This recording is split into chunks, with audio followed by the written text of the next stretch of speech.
just after I'd graduated, there were the big floods down at Moree, and I went down to there with a porter, and we were out having to resupply. I was in a porter, and there was a C-130 there from the RAF dropping hay, and I thought that was appropriate because the Army were looking after the people and the Air Force were looking after the sheep, so that was good.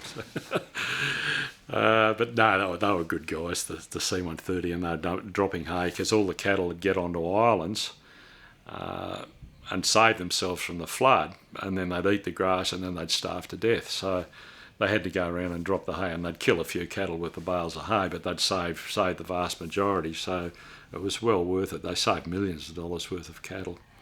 And we had to go out and land on all the properties or drop supplies to the properties that were isolated.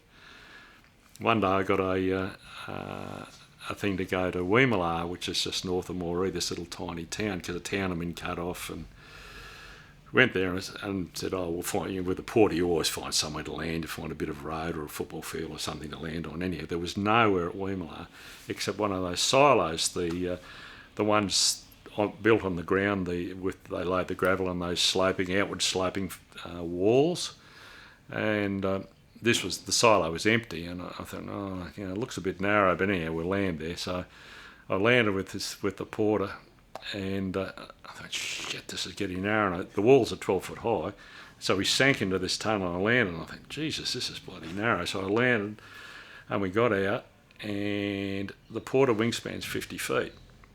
And the bottom of the silo is 50 feet, and it's only because the walls angle out at 45 degrees.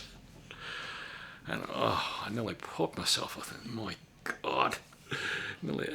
So we couldn't turn the aeroplane around, it was too tight, so all the townspeople were cheering, and I was the hero of the moment, and I was nearly sick from fright. And anyway, we pushed the aeroplane right back, and I thought, I've got to keep in the middle, keep yourself in the middle. And also I was bright, working with it.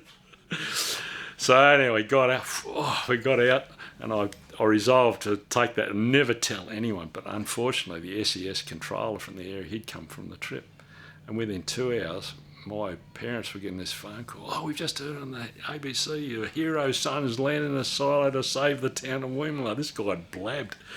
And the next minute, from the director of aviation's on the phone, what the bloody hell's going on there?